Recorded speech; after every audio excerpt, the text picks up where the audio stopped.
Olá! Na videoaula de hoje, falando sobre soldagem, irei falar sobre tensões residuais e distorções. Então, o que é isso? O que pode acontecer na soldagem com as tensões residuais e distorções? Efeitos mecânicos do ciclo térmico. Em uma outra videoaula eu expliquei sobre fundamentos da metalurgia. Eu expliquei sobre o aporte térmico, as propriedades do material, o que pode acontecer, que alterações que podem acontecer durante o processo de soldagem. Então, nesse caso, de acordo com os efeitos mecânicos do ciclo térmico, então as regiões aquecidas elas tendem a se dilatar. Mas essa dilatação ela é restringida pelas partes adjacentes submetidas então a temperaturas menores.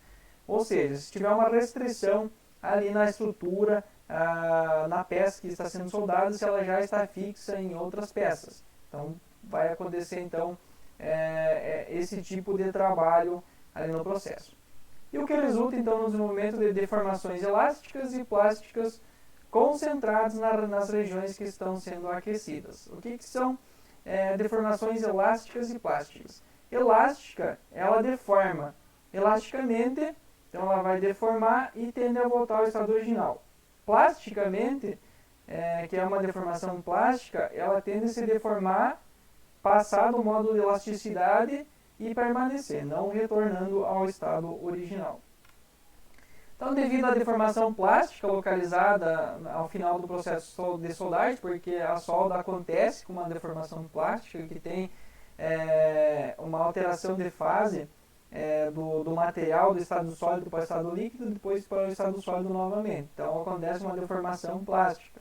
Então, tensões internas ou tensões residuais permanecem na junta soldada, que ainda tendem então a apresentar mudanças permanentes de forma e de dimensões, que no caso são as distorções. Normalmente o pessoal fala entortou a peça. O porquê que entortou? Então é isso, é uma distorção que aconteceu ali na peça após ser submetida ao processo de soldagem. Tensões residuais não são visíveis diretamente muitas vezes, mas afetam o comportamento da junta soldada em diferentes aspectos, como por exemplo, levando à formação de trincas e mudanças na resposta à fadiga. Então, há tendência a acontecer a fratura frágil e a corrosão, que no caso vai se tornar depois em trincas e em rupturas do material. Então, fadiga, o que é uma fadiga? Eu sempre cito o exemplo de uma pessoa que faz academia. Ela vai lá 2 vezes por semana, trabalha o músculo tranquilo. Aí começa a ir todo dia trabalhando os mesmos músculos, os mesmos exercícios. Acaba muitas vezes fadigando o músculo, tendo distensão ou algum problema muscular. É a mesma coisa uma peça, ela é submetida várias vezes no mesmo movimento, no mesmo trabalho, e até que em determinadas situações o material não suporta mais esse esforço e ele acaba acontecendo então rupturas por fadiga. Essas tensões aparecem frequentemente em peças submetidas a diferentes processamentos térmicos ou mecânicos, no caso a fundição, a soldagem, laminação, forjamento, usinagem, dobramento, tempera, entre outros processos que são submetidos ao material. Então aqui é um exemplo de uma peça sendo esmerilhada. Então eu vou ter tipos aqui, a rotação, no caso do esmeril, aqui é a peça. Então eu vou sofrer forças de compressão e forças de tração. Por que de compressão? Aqui vai estar comprimindo o material em relação a isso, e aqui de tração está sendo tracionado então em relação ao centro, aqui onde é que está sendo submetido então o esforço. As tensões residuais podem também resultar de forças de reação, que se desenvolvem quando os componentes são colocados em posição. Então, as mudanças de volume associadas com a transformação de fase do material podem ser também responsáveis pelo aparecimento de tensões residuais e distorções, acontecendo deformações plásticas que não retornam mais ao estado original. Muito importante ser observado que forma que é feito o travamento das estruturas, como que é trabalhado o processo. Enfim, em determinadas situações você precisa deixar o material em uma determinada posição para depois de soldar ele vai para aquela posição. Então aos poucos vai pegando as técnicas, vai pegando as manhas ali das peças que você está fabricando. Quando é uma primeira, aí é uma descoberta, aí vai ter que ir por experimento. E muitas vezes acaba até perdendo a peça porque ela teve um comportamento inesperado e não tem mais o que fazer, não consegue mais recuperar a peça e você acaba tendo que descartar a peça.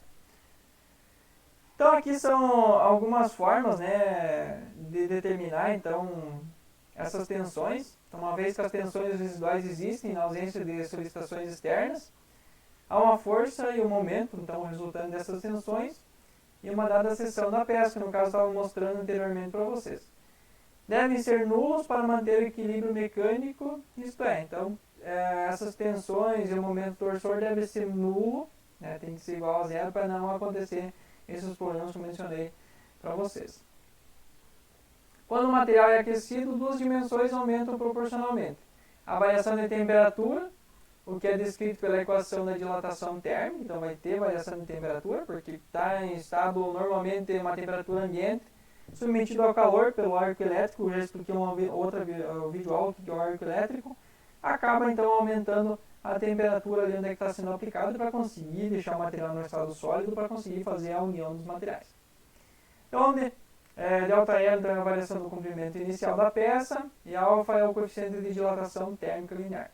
Para que pequenos intervalos de temperatura, a alfa pode ser considerado como constante, de acordo com tabelas. Então, aí tem uma fórmula para calcular então, essa variação do comprimento de acordo com a variação de temperatura e a dilatação térmica. Então, aqui tem um exemplo. Por exemplo, se eu submeter uma peça ao aquecimento, que serve de exemplo para a soldagem. Então, nós temos aqui duas bases e 3 barras. Todas elas são do mesmo diâmetro. Vou começar a aplicar calor aqui nessa barra. O que vai acontecer? Vai acontecer uma diferença de temperatura, uma variação de temperatura, vai acontecer uma dilatação térmica e o material tende a aumentar. Aumentando o material, então ele vai acontecer o quê? Vai ter forças de compressão aqui, porque essa base e essa estão restritas a essas outras duas barras, que estão frias.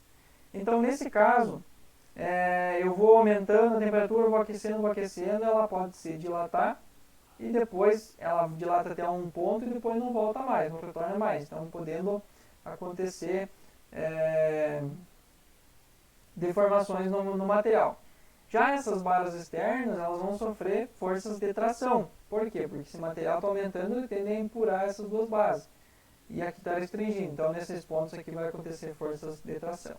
Dependendo da solicitação, acaba até muitas vezes, se for diâmetros diferentes, tendo problema aqui, rompendo, acontecendo trincas, enfim, coisas que podem ocasionar no processo. Então, aqui tensões de compressão se desenvolverão na barra central e nas barras externas. Então, aqui tem a explicação. Tensão de tração, de magnitude igual a metade do valor da barra central, pois pela equação 1 tem-se, então, onde a tensão 1 e A1 são respectivamente a tensão média e a área da seção transversal de cada barra. Considerando que as áreas das seções das barras são iguais, A1, A2 e A3, e que o mesmo ocorre com a tensão nas barras externas, tensão 1 e tensão 3. Então, tem-se a fórmula então, para calcular a tensão ali nas barras. As tensões e deformações resultantes então, da dilatação da barra central serão elásticas. Certo? Como as barras mantêm o mesmo comprimento aproximado, a dilatação térmica tende a ser compensada por deformação elástica. E a seguinte relação deve ser obedecida. Onde E e T são respectivamente os módulos de elasticidade do material, então de acordo com cada material deve ser consultado para verificar. A temperatura ambiente e a temperatura T da barra central, né, tensão C, que é a central, e tensão 1, são os valores de tensão na barra central e nas barras laterais. Como as barras têm a mesma seção, então tensão 1 é igual a menos 0,5 tensão C. E aqui então tem a fórmula para estimar a tensão nessas barras do exemplo. Então, quando a tensão na barra central, TC, atinge o limite de escoamento, esta barra passa a se deformar plasticamente, que é o ponto B da figura que eu vou mostrar na sequência. Considerando um aço com um limite de escoamento de 250 MPa e um módulo de elasticidade de 210 GPa e um delta, uma dilatação térmica de 1,3 vezes 10 na menos 5, a temperatura na barra central para estudo de sua deformação plástica pode ser estimada com a equação 6, em cerca de 175 graus, considerando uma temperatura inicial de 25 graus Celsius. Então aqui nós temos o gráfico mostrando como é que funciona. Então partindo num ponto inicial, do ponto A, vou começar a aquecer. Fui aquecendo até o ponto B. Então aqui eu tive uma deformação elástica. Se eu continuar aquecendo, o material começa a ter uma deformação plástica. No momento que eu restringir, tirar o calor, começar a resfriar, então eu vou continuar com uma deformação plástica do material, que ele tende a voltar a diminuir o tamanho. Do ponto D ao ponto E eu vou ter uma deformação elástica, que ele tende a voltar ao ponto original. Porém, não volta ao ponto original porque ele já teve a deformação plástica. Nesses pontos aqui, do B ao C e do C ao D. Então, dificilmente vai conseguir retornar totalmente ao módulo inicial.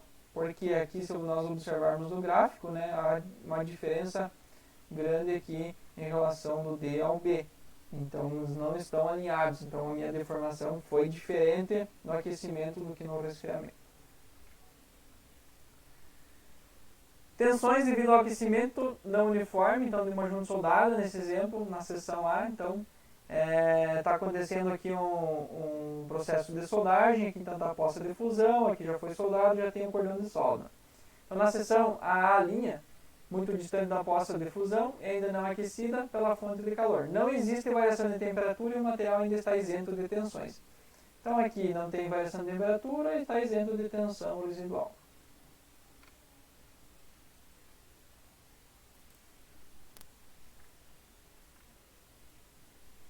Quando o seu elemento de escoamento, então, ele é atingido, o material aquecido deforma-se plasticamente, em compressão. Na poça de fusão, como o material está no estado líquido, as tensões são nulas.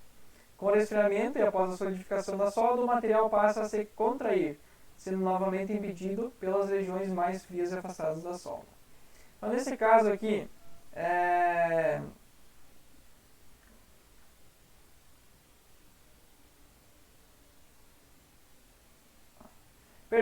aqui na seção B, então, eu tinha pulado esse slide, então aqui na seção B, então o que acontece? Que é essa seção aqui junto à poça de fusão. Então o material aquecido ele tende a se expandir, sendo contudo restringido pelas regiões mais frias da peça. As regiões mais frias são essas regiões aqui. Gerando assim tensões de compressão em regiões próximas da zona fundida, que é essa aqui, então regiões de compressão, então tende a comprimir, porque o material tende a aumentar de tamanho aqui, e tensões de tração nas regiões um pouco mais afastadas que essas tensões, então gerando então uma força contrária aqui. Então aqui nós temos o exemplo, né? Então a variação de temperatura e aqui tensão de tração e tensão de compressão que estão sendo geradas aqui no BB', que tem a explicação então, que eu falei anteriormente. Na seção CC', surgem tensões de tração junto ao cordão e de compressão nas regiões mais afastadas. Essas tensões aumentam de intensidade, levando ao escoamento da região. Então, nesse caso aqui, vai ser o contrário, porque já começou a resfriar. Quando começa a resfriar, quando está aquecendo, aumenta de tamanho. Quando começa a resfriar, ele vai diminuindo de tamanho. Então, o que acontece? Vai ser o inverso. Anteriormente, quando estava aquecendo, era tensões de compressão próximo onde estava sendo aquecido e de tração mais distante. Aqui vai ser de tração mais próximo e de compressão mais afastado, porque já está resfriando. E na seção D, as tensões residuais no centro da solda chegam a níveis próximos ao limite de escoamento do material. Existe então uma distribuição de tensão similar a mostrar então na figura. Então aqui nós temos já a variação já resfriou, então não tem praticamente variação de temperatura, né, e a tensão residual então gerou então a distribuição aqui das tensões, no caso que está aqui representado nesse gráfico.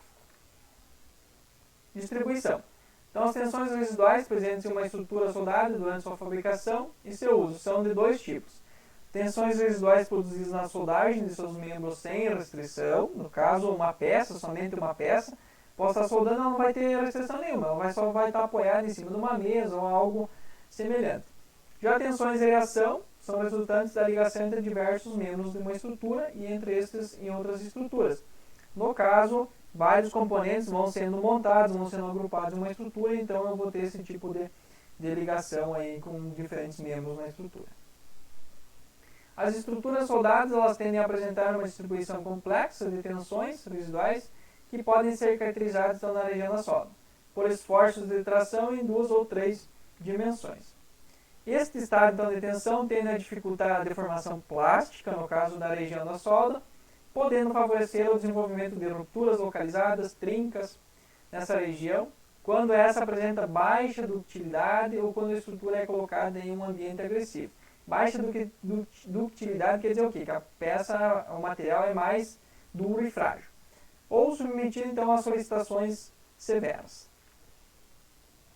Distribuições então, de tensões residuais, então em um componente soldado, ela é afetada por diversos fatores, incluindo as características do metal de base, então vai depender do tipo, das propriedades do metal de base, e isso é muito importante. No caso, a temperatura ambiente e altas temperaturas, então se tiver variações de temperatura, eu vou estar soldando num lugar muito quente, no deserto. Eu vou estar soldando na Antártida, que é muito frio. Então são diferenças de temperatura, isso também deve ser levado em consideração. A geometria da junta soldada e sua ligação com os componentes e as condições da soldagem. Determinação experimental. Então, tem alguns tipos experimentalmente que dá para fazer esse tipo de análise. De tensões. Nós temos técnicas de relaxação de tensão, que utiliza sensores elétricos, mecânicos, técnicas com revestimento frágeis, técnicas com revestimentos fotoelásticos. Técnicas de difração de raio-x, difração em filme e difração com difratômetro. Técnicas baseadas em propriedades sensíveis à tensão. Então, nós temos técnicas com ultrassom, técnicas com medidas de dureza, técnicas magnéticas. Também nós temos técnicas de fissuração. Fissuração pelo hidrogênio, fissuração por corrosão e subtensão. Então, nós temos aqui a explicação da técnica por relaxação. De tensões são baseadas na medida de deformação elástica, então, que ocorre quando uma parte de um corpo de prova contendo tensões residuais, ele é removido. Então, a mudança dessa forma resulta na deformação. Pode ser medida então, por diferentes sensores, como mostrado anteriormente.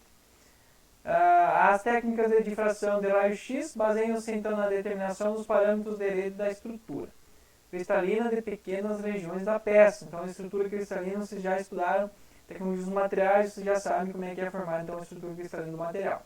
Essa técnica permite medir deformações superficiais em pequenas áreas, na faixa de 3 micrômetros de diâmetro.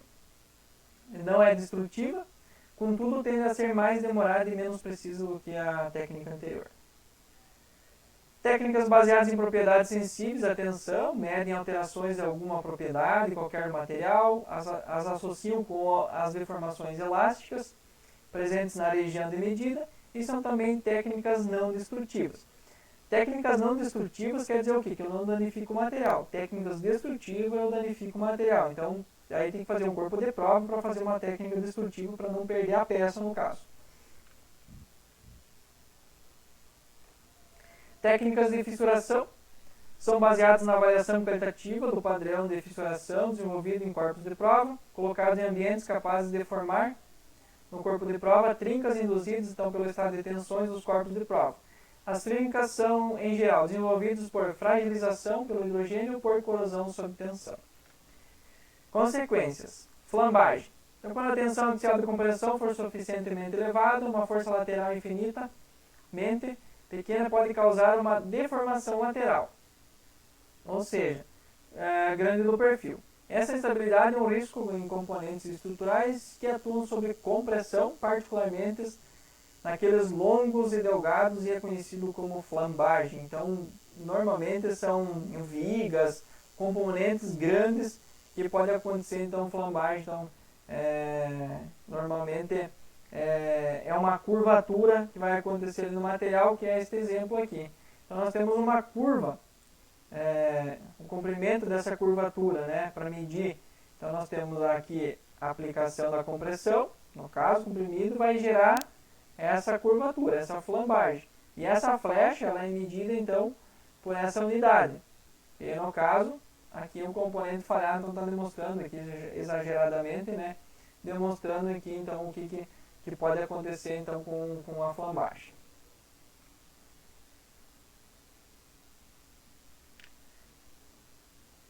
Falha por fadiga. A fadiga envolve a deterioração da propriedade do material devido à aplicação nesses de esforços mecânicos de intensidade variável. Então, em um componente soldado, a presença de tensões residuais de tração pode ter um efeito negativo no seu desempenho, a fadiga, aumentando então localmente o valor da solicitação mecânica e facilitando então a nucleação inicial da trinca de fadiga junto à solda. Então, falha por fadiga é aquilo que eu expliquei anteriormente, que o material vai sendo submetido a determinados esforços e acaba rompendo. Um exemplo é para quem gosta de esporte e conheceu o Ayrton Senna, ele faleceu por um problema de fadiga. Foi feita uma solda, uma emenda na barra de direção e na corrida acabou tendo esforços repetitivos, com vibrações e tudo mais, e acabou acontecendo uma falha por fadiga e a ruptura do material e a fatalidade então, do Ayrton Senna. Então é um exemplo que eu cito para vocês. Corrosão sob tensão. Então, na presença de um ambiente agressivo, trincas de corrosão podem se desenvolver de forma acelerada, devido à presença de tensões de tração ali no material. No caso de aços estruturais, ao carbono ou de baixa liga, por exemplo, este fenômeno é desencadeado pelo contato com hidróxidos ou com sulfeto de hidrogênio. Por quê? Porque o material o aço carbônico, por exemplo, é muito sensível à corrosão, então ele consegue absorver com facilidade e ter uma deterioração do material acelerada. Fratura frágil. A fratura frágil pode ocorrer em componentes metálicos, em situações quando a deformação plástica associada com o desenvolvimento de uma ruptura dúctil ela é inibida. Então pode acontecer então a fratura frágil. Em estruturas soldadas, no caso, a fratura frágil ela é particularmente perigosa devido a diversos fatores destacando-se. Então, uma estrutura soldada e monolítica não apresentando então interfaces como uma estrutura rebitada ou parafusada que possam então interromper a propagação da trinca. Assim, a fratura pode se iniciar em uma área restrita e se propagar por grandes distâncias. A fratura ela começa pequenininha e conforme vai trabalhando o material, vai tendo esforços, ela vai aumentando e muitas vezes acaba rompendo todo o material. Determinadas situações, se tiver uma manutenção preventiva, consegue visualizar isso e consegue corrigir fazendo uma solda ou colocando um reforço, algo nesse sentido. A região da solda apresenta alterações estruturais, caracterizadas frequentemente por um aumento do tamanho de grão em relação ao metal de base, o que em alguns materiais tende a diminuir a tenacidade do material. A região da solda pode apresentar diversas descontinuidades ou defeitos, tais como trincas, inclusões de escória, deficiências, no caso falta de fusão, que podem atuar como concentradores de tensão em pontos de iniciação da fratura. Formação de trincas em solda. As trincas podem ser associadas então, basicamente a dois fatores. Uma solicitação, isto é, tensões mecânicas de tração, e uma incapacidade, ou seja, uma fragilização ali na junta soldada. Muitas vezes ela é momentânea no material em acomodar então essa solicitação deformando-se plasticamente. Então aí acaba acontecendo então as trincas devido a essa movimentação que o material tem e ajusta. Por exemplo, em estruturas metálicas tem muitos casos que são feitas parafusadas justamente por causa dessa mobilidade que tem, o chão trabalha e acaba movimentando a estrutura e se for deixar totalmente fixa vai acabar acontecendo trincas. Então precisa ter uma mesclagem de tipos de junta, com solda e com parafusos que a estrutura possa trabalhar de acordo com a solicitação, de acordo com a necessidade. Até com o vento, enfim, as tipos de forças que acaba sofrendo o material. Estabilidade dimensional. Então, quando um componente soldado ele é usinado ou submetido então, a outra operação ou remoção do material, o balanço de forças, no caso devido a essas tensões residuais, deixam momentaneamente de ser satisfeitas. Então, na usinagem de uma peça com tensões residuais, a distorção que ocorre então, durante o processo torna difícil atingir com precisão uma forma final desejada. Nesse caso, precisa ser feito alívio de tensões antes de submeter então, a peça para a solda. Eu já tive uma experiência de projetar um eixo, esse eixo ser soldado não fazer o alívio de tensões e ir para a usinagem. E o pessoal fazer a usinagem. Porém, fez a usinagem do jeito que o eixo estava desbalanceado. Então, acabou ficando fora e acabou interferindo então no processo. Nesse caso, o que acontece? No momento que eu colocar no equipamento, o eixo vai acabar trabalhando de forma incorreta. Naquela situação, parecia que a máquina ia sair andando. Então, de tanta vibração que acabou tendo por causa do eixo de ter sido usinado, ele desbalanceado. Então, tem que tomar muito cuidado com o alívio de tensões. Criou tensões, faz a verificação. No caso, faz o alívio de tensões. Tem algumas formas de alívio de tensões que eu vou explicar no decorrer dessa videoaula, para poder minimizar esse tipo de caso. Em, por exemplo, estruturas com tubulação, em aço inox principalmente, o tubo trabalha muito, acaba empenando muito, então precisa, depois que fez, fazer alguns alívios de tensão, até mesmo utilizando martelamento ou prensa, enfim, para conseguir deixar a estrutura no esquadro, conseguir deixar nas dimensões desejadas. É muito importante o travamento, principalmente em material inoxidável, por causa que o aço inox trabalha muito na hora de executar a solda.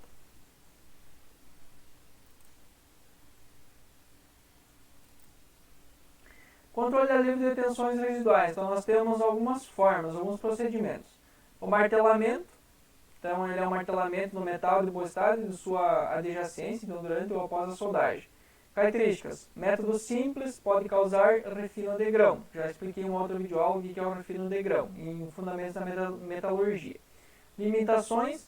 Inadequado para materiais de baixa ductilidade, porque se é um material frágil, vai acabar quebrando. Então, acontece uma trinca ali e vai romper o material. Encruamento. Então, a junta soldada ela é deformada plasticamente pela aplicação de cargas de tração.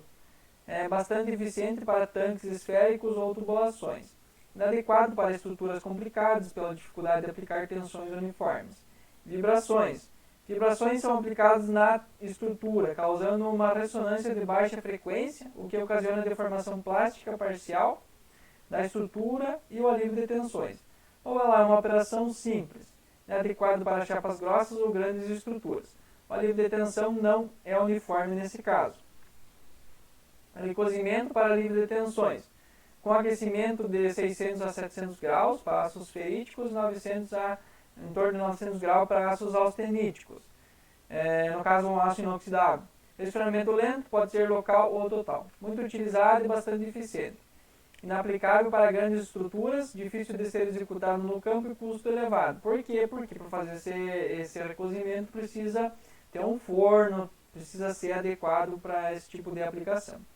Recozimento a alta temperatura, de 900 a 900 graus para aços feríticos, seguido no resfriamento lento, pode ser local ou total. Pode eliminar completamente as tensões residuais.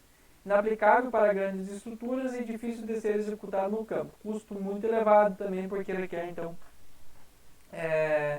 um forno para fazer esse tipo de aplicação. Alívio de tensões a baixa temperatura, normalmente de 150 a 200 graus, e uma largura total de 60 a 130 milímetros, adequado para grandes estruturas. O alívio de tensão é baixo. Então, é para pequenas dimensões que aconteceu uma deformação, um acúmulo de tensões, pode ser utilizado, então, esse tipo de trabalho. Aqui nós temos um exemplo de uma distorção localizada, uma cauda por uma pequena solda entre chapas de aço inoxidável, então, causado no caso. Aqui então nós temos a solda, ela foi feita, aqui não foi feito nenhum tipo de travamento, nem ponto, nenhum tipo de material para travar. A hora que aqueceu essa região aqui, o material teve a tendência de aumentar de tamanho e permaneceu, teve uma deformação plástica, então o material se deformou nesse sentido, flambando, e aqui também então teve uma distorção que é bem nítida de visualizar. Então, distorções básicas, tem de contração transversal, o A, que é nessa direção, contração longitudinal, que é a B, que é nesse sentido, Então, transversal é aqui nesse sentido, então vai ter deformação nesse sentido. E aqui longitudinal. E aqui na C, então é distorção angular. Então, essa aqui é a mais típica de acontecer. Aplico o cordão de solda desse lado aqui. Então, fazendo o cordão de solda, a peça tende a ir trabalhando e fazendo esse tipo de trabalho. E aqui também, no caso, uma solda angular, foi soldado dos dois lados, então também teve, no caso, a distorção de acordo com o calor que foi aplicado. Dobramento em viga T e flambagem em chapas finas. Então aqui o dobramento é bem típico também de acontecer isso, se fizer uma solda contínua, muito longa, então tende a acontecer isso. E aqui então teve uma flambagem que também é muito típico de acontecer e acaba deformando. Em chapas finas é mais complicado ainda, que é difícil de conseguir deixar no estado original. Deformou-se, praticamente não volta mais ao estado original, mesmo martelando, fazendo outros processos para aliviar esse tipo de tensão. Então tem que cuidar muito na espessura do material a ser utilizado, no processo, no procedimento, então a solda é muito complexa. Rotação durante a soldagem para baixo e alto aporte térmico. No caso que normalmente se eu utilizar um baixo aporte térmico, uma corrente baixa, por exemplo, para aplicação, então o material tende a fechar aqui na junta a ser soldado. Se tiver muito quente, acima do recomendado, ela tende a abrir. Para minimizar isso, faz o quê? Então é feito pontos, pequenos pontos em toda a extensão da junta soldada, para daí realizar o cordão de solda. Em alguns casos, conforme vai soldando, vai estourando os pontos, então tem que ir reforçando, tem que ir trabalhando para fazer outro tipo de travamento para que isso não aconteça. Controle e correção da distorção. No projeto de estruturas soldadas. Então, na hora de fazer o projeto, na hora de desenhar, por exemplo, uma estrutura. Projetar estruturas com a menor quantidade possível de solda, porque evita bastante esse tipo de situação. Usar chanfros que necessitem a deposição de menos metal de adição. Usar chanfros simétricos em X, em K, duplo U e etc. Que daí você consegue trabalhar os dois lados do material. Posicionar soldas junto da linha neutra da peça ou em posições simétricas em relação à linha neutra. E especificar o menor tamanho possível das soldas compatível com a solicitação existente. Em muitas solicitações, pequenos cordões é o suficiente. Então não precisa ficar lá fazendo uma solda inteira, por exemplo, uma peça. Então você vai fazer só os pequenos cordões justamente para conseguir atender a necessidade ali da solicitação do tipo de força que vai ser submetido ao material. Na fabricação, estimar a distorção que ocorrerá na estrutura e posicionar as peças de forma a compensar a distorção. Então é difícil de aplicar em estruturas complexas, mas em alguns casos pode ser aplicado. Posicionar, se você quer a peça no esquadro, você posiciona um pouco fora do esquadro, quando solda ela vai para o esquadro. Então ela tende a fazer o trabalho. Então depois que você pega o jeito ali daquela peça que você está soldando, consegue fazer esse tipo de trabalho. Colocar peças na sua posição correta ou próximo dessa, utilizar dispositivo de fixação ou outras técnicas para o aumento da restrição das peças. No caso, ponteamento, antes da soldagem, que eu falei anteriormente, gabaritos, travamento e outros tipos de componentes que podem auxiliar nesse sentido. Usar sequência de deposição de cordões de solda, deposição por partes, uso de mais de um soldador, iniciando então a operação no mesmo ponto e soldando em direções opostas. De montagem. Montagem por subcomponentes também ajuda bastante, que minimiza a distorção. Então, eu posso fazer soldas intercaladas também para minimizar esse tipo de situação. Solda em uma extremidade, depois na outra, fazendo esse jogo, que o material vai resfriando, esquenta, resfria. E também fazer subconjuntos menores para que solde, depois ele vai num outro conjunto. Também ajuda a minimizar esse tipo de situação. Usar técnicas ativas de controle da distorção, em geral. Essas técnicas usam durante a soldagem, fontes adicionais de aquecimento e de resfriamento. De forma geral, então, tensões térmicas adicionais, capazes de contrabalancear as tensões geradas pela soldagem e desta forma reduzir então a distorção. Um exemplo dessa técnica envolve o emprego de fontes de aquecimento. Maçaricos colocados lateralmente, deslocando-se junto com a tocha de soldagem. Essas técnicas ainda são muito poucas usadas industrialmente por causa do custo, da demora, do processo, enfim. Então, O que conseguir fazer com outro tipo de junção, com parafuso, rebite, é bem-vindo para evitar esse tipo de problemas na solda. Após a soldagem, correções da distorção. Remoção a quente, aquecimento localizado, isto é, de forma similar ao que gerou a distorção, mas de forma contrabalanceada, porque dependendo do aquecimento que você fizer, você pode piorar a situação ainda. Então tem que ver o local, a quantidade de calor necessária, se tem alguma forma de colocar um esticador, alguma coisa para restringir, porque às vezes passa ainda mais do que está. Então, porque continua comprimindo. No momento que eu aquecer, ela vai tender a aumentar mais ainda. E aí acontece piorando. Teria que usar algum esticador, alguma coisa, puxar a peça, enfim, esse tipo de situação. Aquecimento uniforme, em conformação mecânica, remoção a frio, calandragem, prensagem, martelamento e outros processos. Bom, nesta videoaula era sobre isso, sobre as tensões residuais, o que são tensões residuais, que formas que podem ser analisadas e podem ser minimizadas. Espero que vocês tenham entendido este assunto e até a próxima.